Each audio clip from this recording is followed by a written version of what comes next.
नमस्कार दोस्तों, मैं प्रसून झा आप सबों का वायरल द ट्रुथ चैनल पे आपका स्वागत करता हूं। और आज का जो मुद्दा है वो है दिल्ली हिंसा को लेकर। दोस्तों, मामला बहुत ही ज़्यादा गंभीर होता जा रहा है और इसकी जो शुरुआत हुई थी वो थी सीए को जब इम्प्लीमेंट किया गया, तो उसके बाद इसको लोग एनआरसी के साथ लेकर जोड़कर देखने लगे, खासकर मुस्लिम समुदाय लोग। और उन्होंने यह कहा कि थ्रेट है ये हमारे लिए, हमें इस देश में रहने के लिए और यहाँ पे एक सिटीजन अपने आप को साबित करने के लिए यहाँ पे मुझे दिक्कतें का सामना करना पड़ेगा। और इसके कारण हर जगह प्रोटेस्ट हुए, हर जगह प्रदर्शन आप देख सकते हो। उसमें से शाहीन बाग आपको बहुत बड़ा एग्जाम्पल है, जो कि पिछले 2 महीनों से चलता आ रहा है। 11 दिसंबर से इसकी शुरुआत हुई थी और अभी तक वो चलते आ रहा है। लोग लाखों की कतार में वहाँ पे पहुँच रहे हैं। सेलिब्रिटी हो या फिल्म डायरेक्टर हो या बड़े से बड़े नेता हो, वहाँ पे जाके पहुँच रहे, भाषण दे रहे हैं। यहाँ पे सुप्रीम कोर्ट में अपील दायर की गई है कि वहाँ पे कोई एक्शन लिया जाए। इधर हाई कोर्ट में 5 बार फाइल किया गया है केस कि इसके बारे में जांच की जाए। 2 बार तो हाई कोर्ट ने इसको अर्जी सुनने को लेकर खारिज कर दिया। बस तीसरी बार अपने मीडिएटर को भेजा ताकि वहाँ पे शांति बहाल की जाए। इन सब के बावजूद भी वहाँ स्थिति अभी भी काबू में नहीं है।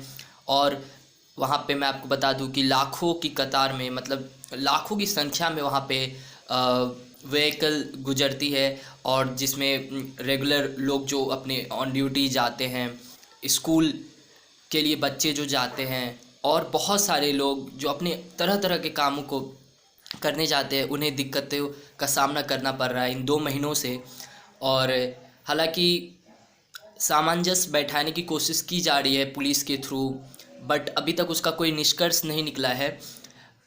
ये सब एक माहौल है। अगर आप ये सीए जब से मुद्दा शुरू हुआ है और उसके बाद अभी तक ये एक दौड़ है जो 2 महीनों से चलता आ रहा है। और यहाँ पे शाहीन बाग एक ऐसा जगह जो आज के टाइम में मॉडर्न इंडिया का बहुत बड़ा, आप कह सकते हो, प्रोटेस्ट के रूप में जाना जाएगा इन फ्यूचर टाइम ऑल्सो। और तो ये सब चल रहा है और इससे एक लोकतांत्रिक देश में रहने वाले लोकतांत्रिक लोगों को कोई दिक्कत नहीं है, चाहे वो मुस्लिम हो, हिंदू हो, सिख हो, ईसाई हो, किसी को भी किसी प्रकार की दिक्कत नहीं है। दिक्कत वहाँ से शुरू होती है जब इस बिल को लेकर और एनआरसी की आड़ में नेता भाषणबाजी करते हैं, भड़काऊ भाषणबाजी करते, चाहे वो किसी पार्टी से हो, वो भाषणबाजी करते हैं, जिसके कारण ऐसी स्थितियां पैदा होती है कि दिल्ली में जो 3 दिनों से हिंसा चलती आ रही है उसका जिम्मेवार हम आप से ज़्यादा वो नेता हैं जो भड़काऊ भाषण करते हैं। वो लोग हैं जिन्हें अपने स्वार्थ, अपनी समुदाय के स्वार्थ और अपने इंटरेस्ट, देश के इमेज, देश की परंपरा प्रतिष्ठा से ज़्यादा बड़ी हो जाती है। वो लोग उतरते हैं रोड पे और पत्थरबाजी करते हैं, निर्दोष लोगों पर, आम लोगों पर और पुलिस वालों पर पत्थरबाजी करते हैं। और अभी अपडेट ये है, जहां मैं अभी इस वक्त में ये वीडियो बना रहा हूं, 38 लोगों की जान जा चुकी है, पुलिस कांस्टेबल की मौत हुई है इसमें।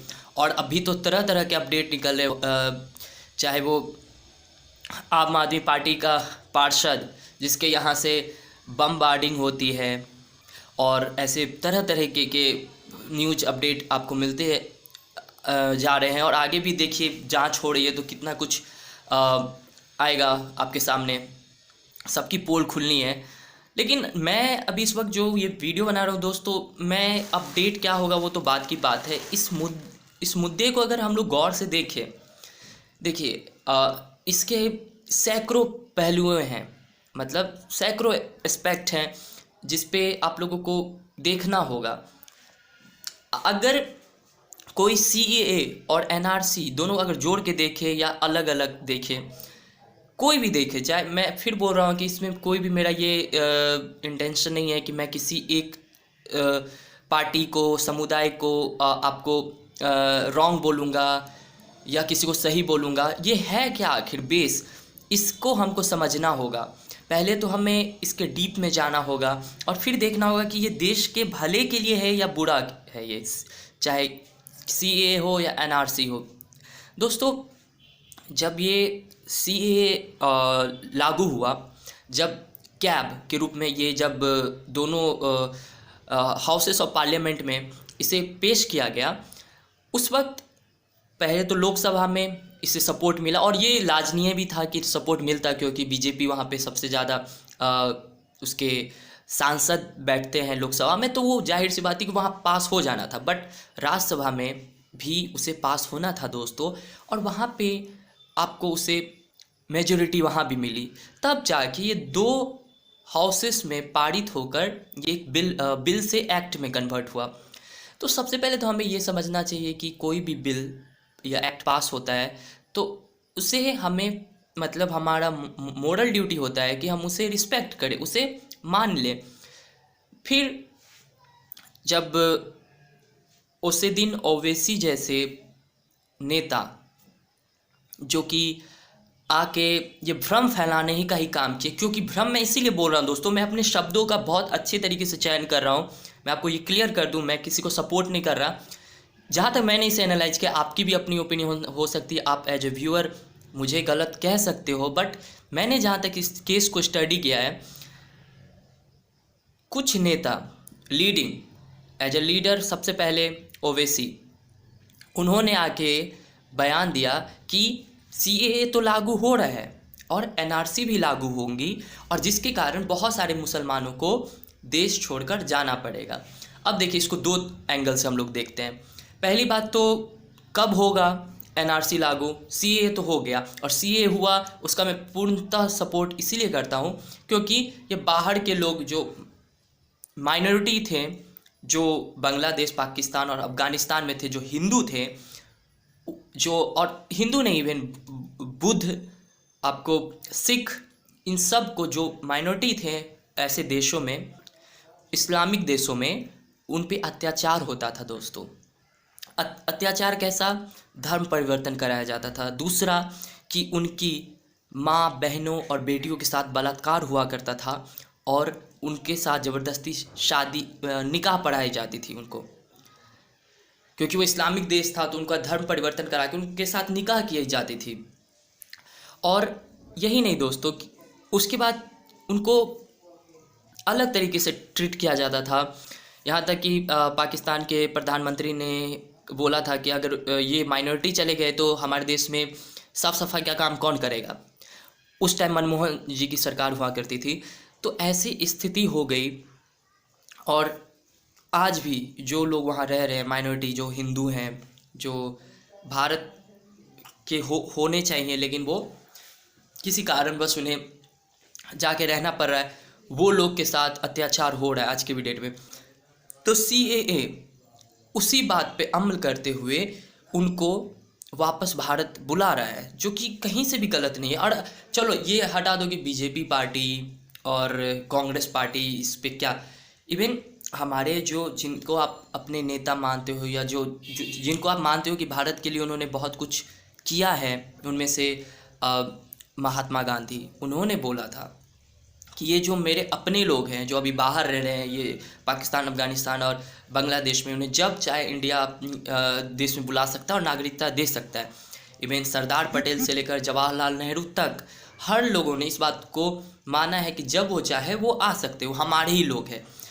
तो अब कांग्रेस उससे बोल रही है कि वोट बैंक की राजनीति करने के लिए बीजेपी करे। ठीक है, मैं उस पर कॉमेंट नहीं करूँगा क्योंकि वो उनका अपना ओपिनियन है, बट कांग्रेस को ये भी समझना चाहिए कि हमारे ही पूर्वजों ने इस बात पे समर्थन दिया था और इस बात को आगे लेके आए थे कि जो बाहर रह रहे हैं वो कभी भी यहाँ आकर रह सकते हैं।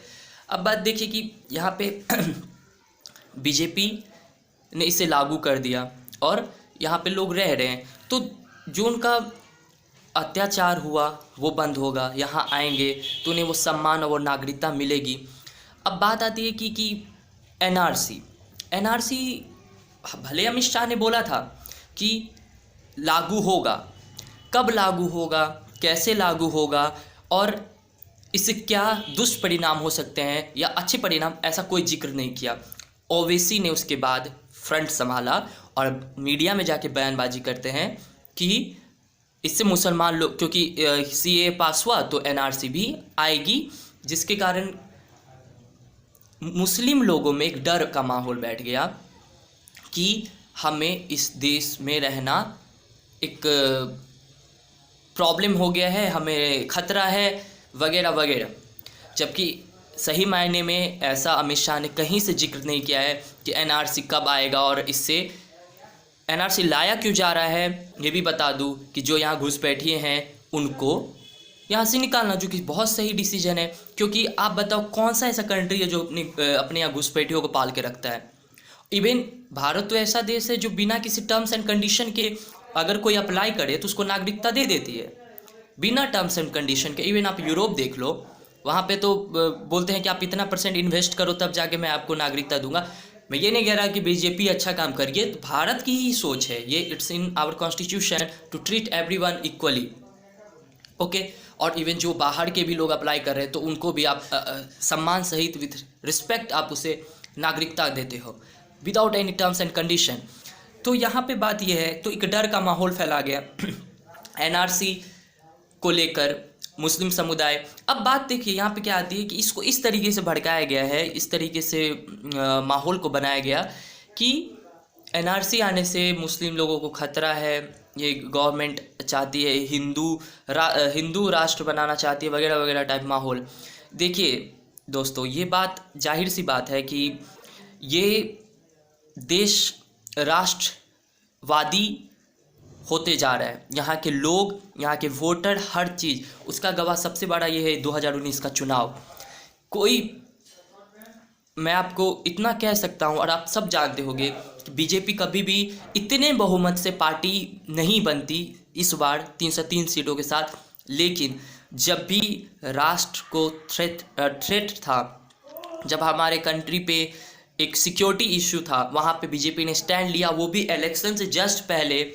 उसको उस चीज़ का उनको फ़ायदा मिला है कहीं ना कहीं। वो एक मैसेज दिया कि ये पार्टी में वो दम है जो सिक्योरिटी मुद्दों पर स्टैंड लेती है, एक्शन लेती है। और इसमें हिंदू वोटर नहीं होंगे, मुस्लिम वोटर भी थे जो एकदम देश से प्यार करते हैं, जो जिनका भी खून खौला था जब पुलवामा अटैक हुआ था, तो वो मुस्लिम भी थे और उन्होंने भी वोट दिया है। ऐसे 303 सीटें नहीं आती हैं।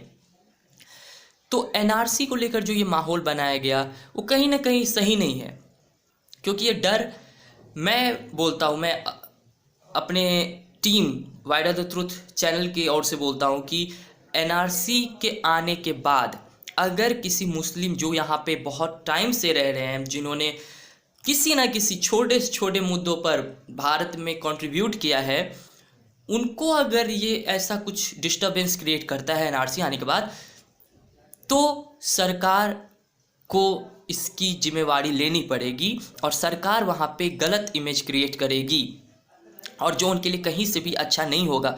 लेकिन आप देखिए मीडिया का क्या काम है कि अगर होम मिनिस्टर ने इसे अप्लाई किया तो मिनिस्टर को बार बार पोक करके पूछो कि आप क्यों, आपका क्या इंटेंशन है, आपने क्यों किया, एनआरसी कब तक आ रहा है, कितने बार पूछे गए।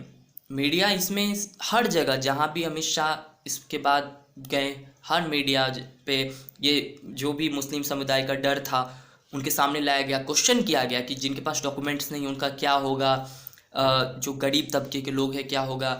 तो हर बार अमित शाह ने एक ही जवाब दिया कि हम लोग एक स्ट्रक्चर्ड तरीके से करेंगे और इसमें हम लोग अश्योर करेंगे कि किसी भी मुस्लिम समुदाय को इससे डिस्टर्बेंस ना हो। आप as a citizen, as a voter और as a person who living in democratic country called India, आप क्या एक्सपेक्ट करते हो कि ये जवाब दे, इससे हमें पता चले कि इनकी इंटेंशन क्या है। बट इतने बार पूछने के बाद ऐसा कहीं से नहीं लगता है कि एनआरसी अब भी हो रही है या होंगी तो मुसलमान, क्योंकि बार बार ये एक तरीके से ट्रस्ट बनाने के लिए एक प्रॉमिस किया गया है। तो ये कहीं से भी इस चीज़ को इतना हाइप करने की ज़रूरत नहीं है जो कि जा रहे हैं। अब इसके गैर फायदे क्या हैं कि चलो ये सब ठीक है, मैं आपको चूँकि ये माहौल बनाया गया तो शाहीन बाग जैसे इंसिडेंट्स होते हैं। शाहीन बाग के बारे में कुछ आपको फैक्ट्स बता दूं मैं, जो मेरे पास है पेपर में। शाहीन बाग के बारे में कुछ आपको बताऊं कि इसके बारे में, इसको शाहीन बाग जब से जहाँ पे धरना प्रदर्शन दिया गया खासकर महिलाओं के द्वारा, रात रात भर जग के छोटे से छोटे कम उम्र के बच्चों को गोद में लेकर रात रात भर जग कर नारा लगाना सरकार के अगेंस्ट, जाकर इससे को अपील करना। और ये अपील इस चीज़ को लेकर कि मांग ये है कि जो ये सीए एक्ट है उसे वापस लिया जाए, एनपीआर को भी लेकर और एनआरसी को भी लेकर है, तथा कथित एनआरसी। पहले ये बात जान लो, क्योंकि एनआरसी अभी लागू नहीं हुई है। तो मैं आपको कुछ यहाँ पे फैक्ट्स रख दूँ दोस्तों कि जो बिजनेस स्टैंडर्ड जो एक न्यूज़पेपर है, इंग्लिश न्यूज़पेपर, इस प्रोटेस्ट को अ न्यू काइंड ऑफ सत्याग्रह बोल रहा है। ठीक है, ये फैक्ट मैं आपको बता दूं। और बीजेपी के नेता ने, बीजेपी के जो भी नेता हैं वो इसको आपको उन्होंने क्लेम किया, जो यहाँ पे मुझे लगता है ज़रूरी है बात रखना, क्योंकि बहुत सारे लोगों को एक गलत जानकारी है कि वहाँ की महिलाएं बैठती थी 500 रुपये 700 रुपये लेके और इस प्रोटेस्ट को करने के लिए। तो ये मैं नहीं कह रहा हूँ, ये जो कि इंडिपेंडेंट वेबसाइट है इंडिया में, जो कि इंडिया की न्यूज़ को कवर करता है, उसने इसको रिसर्च किया और उन्होंने इस चीज़ को बहिष्कार, इसको रिजेक्ट किया कि ऐसा कोई न्यूज़ सच है, क्योंकि ऐसा कुछ उन्होंने इस बात की प्रूफ नहीं देखी कि ये बात हकीकत में ऐसी हुई है कि वहाँ की महिलाएं पैसे लेकर बैठती थी प्रोटेस्ट करने के लिए। तो इस बात को पूरी तरीके से खारिज कर दिया है इंडिपेंडेंट वेबसाइट, जिसका नाम है द लॉजिकल इंडियन। ठीक है दोस्तों, और ऐसी इंसिडेंट्स की देखा देखी हर जगह चल रही है, चाहे वो आप गया में ले लो, फिर से प्रयागराज, मुंबई और बेंगलुरु में भी इसके देखे गए। और 5 पिटीशन फाइल किए गए हैं इसके, मतलब जब चूँकि शाहीन बाग एक ऐसे जगह पे मास मूवमेंट हो रहा है जहाँ पे सीधा उसके बगल में हाईवे सटा हुआ है, जिससे जैसा कि मैंने स्टार्टिंग में ही बोला कि बहुत सारे लोगों को दिक्कतें हो रही है, स्कूल वैन फंस जा रही हैं, लोग लॉन्ग रूट होते हुए जा रहे थे, इससे समय और फ्यूल दोनों बर्बाद हो रहे एक तरीके से।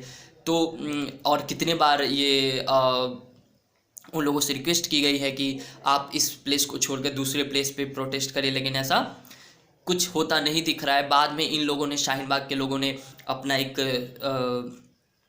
सोशल मीडिया भी क्रिएट किया, ऑफिशियल ट्विटर हैंडल भी किया, जो भी इसलिए किया ताकि जो भी भ्रांति या रूमर्स फैलाए जाएं शाहीन बाग के लोगों के लिए वहाँ के प्रोटेस्ट के बारे में, तो उसका जवाब वो ट्विटर के थ्रू दे। ठीक है, तो ये सब एक मोमेंट चलता रहा। उसके बाद जब 5 पिटीशन फाइल किए गए हैं, जिसमें तीसरी बार में ये मीडिएटर को भेजा गया कि आप जाके उन लोगों के साथ बात कीजिए और इसका कोई सॉल्यूशन निकालिए कि उनका एक जो है इतना मूवमेंट करने का वो शिफ्ट कर जाए दूसरे जगहों पे। बट ऐसा नहीं हुआ। जैसे जैसे पर धीरे धीरे लोगों ने इस बात में एग्रीमेंट की कि जो एम्बुलेंस और जो स्कूल बसेस हैं उसको एटलीस्ट वहाँ से गुजरने का मौका, मतलब अलाउ किया जाए। तो धीरे धीरे ऐसा होता जा रहा है दोस्तों, लेकिन ये मोमेंट अभी तक बरकरार है और चलता आ रहा है। अब देखिए दोस्तों, ये आगजनी, ये इतना बड़ा मुद्दा, इतना बड़ा मुद्दा जिसको ट्रंप ने जब प्रेस कॉन्फ्रेंस करने गए थे तो उनसे भी ये बात पूछ ली गई कि सीए को लेकर आपका क्या है। तो उन्होंने कहा कि भारत का अपना आंतरिक मामला है और उसे भारत की गवर्नमेंट अच्छी तरीके से देख रही है, डील कर रही है, जो भी उनको स्टेटमेंट देना था। ठीक है, हालांकि बहुत बचते दिखाई फिरे, बट उन्होंने अपना एक इस पर ओपिनियन रख दिया। बात दोस्तों यहाँ नहीं है, यहाँ तक सब जायज़। एक डेमोक्रेटिक कंट्री में, चाहे वो अमेरिका हो, इंडिया हो, ये सब बातें नॉर्मल हैं। मीडिया जितना कवर करेगी वो इतना ऊपर वो न्यूज़ जाएगा, जो भी है ये सब अपने आप में नॉर्मल है। लेकिन दोस्तों यहाँ मैं कुछ फिगर आउट करना चाहता हूँ। मैं स्टार्टिंग से ही बोल रहा हूँ कि मैं किसी कम्युनिटी को यहाँ पे पिन पॉइंट नहीं कर रहा हूँ, लेकिन जो बात सोचने वाली है, जब जामिया में इसका प्रोटेस्ट जब यूनिवर्सिटी लेवल पे, आप जानते हो कि कोई भी हमारा इतिहास ही रहा है कि कोई भी मोमेंट या रेवोल्यूशन होता है तो, या कोई क्रांति होती है तो उसमें स्टूडेंट लोगों का क्या उसमें रोल होता है, सबसे बड़ा रोल। इस बात का इतिहास हमारा देश है। तो चूँकि ये सीएए का मुद्दा था और चूँकि बयानबाजी के थ्रू इसको डायरेक्ट मुस्लिम लोगों का एक ये दिखाने की कोशिश की गई, मुस्लिम की नागरिकता को छीन ली जाएगी, उन्हें ये देश छोड़कर जाना पड़ जाएगा, ऐसा कुछ माहौल बनाया जा रहा है। सबसे पहले ये कितना बड़ा बकवास है कि मुस्लिम लोगों को ये देश छोड़कर जाना पड़ेगा। जो भी यहाँ पे इंटेलेक्ट लोग हैं, जो भी यहाँ पे जो लोग कोई भी दोस्तों मुस्लिम समाज और मुस्लिम लोगों की भारत के निर्माण में क्या भूमिका रही है सब जानता है। और जितने भी लोग हैं एक जानना मुस्लिम लोगों के बारे में, ये कॉन्स्टिट्यूशन में है कि हम लोग भाईचारा को मेंटेन करते आए हैं सालों से। इवन अयोध्या राम मंदिर हुआ था, ये बहुत बड़ा मुद्दा था, अपने आप में बहुत बड़ा मुद्दा था, जहाँ पे राइट होने के सबसे ज़्यादा डर थे। हम लोग जब ये न्यूज आया कि फलाना डेट को ये आएगा सुप्रीम कोर्ट से फैसला, तो हम लोग टीवी पे 125 करोड़ लोग टीवी पे जाके देख रहे थे। और उसके बाद यही नहीं देख रहे थे फैसला क्या, उसके बाद माहौल कैसा होगा उस पर भी नज़र थी हम लोगों की। बट वहाँ क्या हुआ, इतने सद्भावना के साथ, इतने भाईचारे के साथ उस मामले को लोग एक्सेप्ट कर लिए। वहाँ भी ओबीसी क्या बोलते हैं कि हमें खैरात में नहीं चाहिए ये 5 एकड़ ज़मीन। अरे भाई, सुप्रीम कोर्ट का डिसीजन है, तुम गवर्नमेंट को क्रिटिसाइज करते हो, लेकिन ऐसा माहौल क्यों बनाते हो? क्योंकि तुम्हारी पार्टी की जो भी क्या कहते हैं सो कॉल्ड वोट बैंक या कुछ भी बोल लो, तुम्हारी इमेज यही है कि तुम एंटी हिंदू बयानबाजी करोगे, मुस्लिम को डराने का काम करोगे, तभी तुम्हारी राजनीति चलेगी। ये बात सबको पता है, ये मैं नहीं बोल रहा हूँ। क्योंकि अगर ऐसा बात होता तो 5 एकड़ ज़मीन को तुम खैरात के रूप में कभी नहीं बोलते, पहली बात। और एनआरसी का जो मुद्दा तुम बना रहे हो, एनआरसी का मुद्दा, वो भी अभी तक इम्प्लीमेंट नहीं हुआ है। लेकिन तुम ऐसे स्टेटमेंट से देश का माहौल ज़रूर बिगड़ता है। ऐसे वारिस पठान जैसे लोगों को के कहने पे ऐसे बहुत सारे मुसलमान भड़कते हैं, क्योंकि उनका बयान क्या था दोस्तों, मैं आपको फिर से रिपीट कर दूं कि यह 15 करोड़ मुस्लिम, एक तो डाटा जो भी है, लेकिन उन्होंने क्या बोलने की कोशिश की, 15 करोड़ मुस्लिम बनाम 100 करोड़ हिंदू की ये लड़ाई है। जो हिंदू मुसलमान रोज़ स्कूल से लेकर कॉलेज, यूनिवर्सिटीज़, लाइब्रेरी, कैंटीन, हर जगह अपनी सीट शेयर करते हैं, खाना खाते एक साथ, उनके सामने तुम ऐसी ऐसी बातें कर रहे हो। हर जो लिटरेट होगा स्टूडेंट, जो पढ़ने वाला, जिसको यहाँ के सेकुलर फीलिंग की रिस्पेक्ट है, वो ये सब का ज़रूर अगेंस्ट करेगा। लेकिन उसी में से कुछ लोग हैं, चाहे हिंदू हो या मुसलमान, जिनको डोमिनेंस, जिनको ये सब भड़काने पे तुरंत भड़क जाते हैं, उनका खून बहुत जल्दी खौल जाता है, तो वो पत्थरबाजी करते हैं। और वो पत्थरबाजी करके, चाहे हिंदू या मुस्लिम, मैं ये नहीं बोल रहा हूँ कि एक ही कम्युनिटी की तरफ से ऐसा कुछ हो रहा है, पत्थरबाजी करते हैं, जिससे कितना नुकसान होता है हमारा इमेज ग्लोबल लेवल पे, हमारी डेवलपमेंट पे। अब देखो ना, मैं आपको जीता जागता एग्जांपल देता हूँ। सीबीएसई स्कूल, सीबीएसई जितने भी सेंटर थे अप्लाइड स्कूल, सीबीएसई एग्ज़ाम होने थे वहाँ पे। आज क्या हो रहा है, बच्चे ट्यूशन, उनको एग्ज़ाम का टाइम में ट्यूशन जाएंगे, गाइड लेंगे, पढ़ाई करेंगे, सेंटर पे जाएंगे, उनको क्या गारंटी है कि वो एग्ज़ाम टाइम पे पहुँचेंगे भी कि नहीं पहुँचेंगे? वो उनको अगर ट्यूशन जाना है, स्कूल जाना है, कोई हेल्प के लिए, अपने गाइड के लिए टीचर से कैसे कंसल्ट कर पाएंगे, या ट्यूटर उनके यहाँ कैसे पहुँच पाएंगे? ये बहुत बड़ा सवाल है। इस तरीके से आप डेवलपमेंट को रोकते हो, पत्थरबाजी करके, आगजनी करके। और अगर उसके बाद आप पे पुलिस जो भी करती है बहुत सही करती है, क्योंकि आप लोग यही डिजर्व करते हो। आपको कौन राइट देता है आगजनी करने, पत्थरबाजी करने धर्म के नाम पे, वो भी भड़काऊ नेताओं के भाषण सुनकर? भड़काऊ नेता में वारिस पठान का ही नाम नहीं लूँगा दोस्तों। बीजेपी का सबसे बड़ा लूप होल क्या है पता है? बीजेपी एक तरफ स्ट्रक्चर्ड वे में प्लान करके, होमवर्क करके कोई भी लॉ पास करती है, ठीक है। जब उन्होंने 370 धारा को हटाया था तो बहुत अच्छी तरीके से, इवन मीडिया भी इसको अनुमान नहीं लगा पा रही थी कि क्या होने वाला है। पहले जितने भी तीर्थ यात्री थे सबको खाली करा, पीछे किया, फिर से प्लेन कैंसिल कर दिए, ये वो। एंड सडनली क्या हुआ, 370 एक्ट को हटाने का प्रस्ताव रख दिया गया, वो पारित हो गया। तो होमवर्क अच्छा करती है बीजेपी, बट यहाँ पे कुछ मामलों में यहाँ पे बीजेपी के नेता ही बीजेपी का इमेज गिराने के लिए तुले हुए हैं। 3 नेताओं के नाम लूँगा दोस्तों, और उनकी बयान को भी मैं आपको बताऊंगा क्या उन्होंने बोला। अनुराग ठाकुर पहले, उनकी अगुवाई में जब इलेक्शन होने थे और वहाँ पे जब वो एड्रेस कर रहे थे लोगों को, उसमें कहा गया कि देश के गद्दारों को गोली मारो सालों को। उसके बाद उन्होंने राहुल गांधी का भी उसी में जिक्र किया कि राहुल गांधी से लेके केजरीवाल सब गद्दार है। आई थिंक ये बहुत गलत चीज़ है। देखो, आप कोई भी नेता हो या मंत्री हो, ये बातें नेचर है, ये एक फैक्ट है कि आप अगर कांग्रेसी हो तो बीजेपी के हर वर्ग को आप अगेंस्ट जाओगे, क्रिटिसाइज करोगे, और सेम यहाँ से भी होगा। बट ऐसे शब्दों का चयन, आप क्या कहना चाहते हो कि शाहीन बाग में जितने भी लोग बैठे हुए हैं, जितने भी लोग बैठे हुए हैं, वहाँ लाखों के लोग में बैठे सब गद्दार हैं, कोई देश के लिए नहीं सोचता। और अगर वो प्रोटेस्ट कर रहे हैं, एटलीस्ट उनसे तो बेहतर है ना जो पत्थरबाजी कर रहे हैं, पीसफुली प्रोटेस्ट कर रहे हैं ना। हाँ, वो कहीं ना कहीं ब्लॉकेज क्रिएट कर रहे हैं, लोगों को असुविधा हो रही है, वो अलग बात है, वो निपटना सरकार और कोर्ट का काम है, वो निपटेंगी। लेकिन एटलीस्ट और लोगों की, जामिया के स्टूडेंट्स की तरह, जेएनयू की तरह हिंसा तो नहीं ना कर रही है, राइट। तो यहाँ पे मैं आपको अनुराग ठाकुर के दलीलें सुनाया हूँ कि वो क्या बोले कि देश के गद्दारों को गोली मारो सालों को। तो कहना बिल्कुल गलत था, ये सब बोलने की ज़रूरत नहीं है। आप अलग लहजे के साथ, अलग एनर्जी के साथ किसी चीज़ को आप दर्शकों तक अपील करो तो अच्छा होगा। देन परवेश तोमर, उन्होंने क्या बोला कि इलेक्शन में अगर बीजेपी की सरकार आ जाती है तो हम लोग 1 महीने के अंदर ये शाहीन बाग में जो हो रहा है सबको खाली करा देंगे, जो बाय हुक और क्रुक।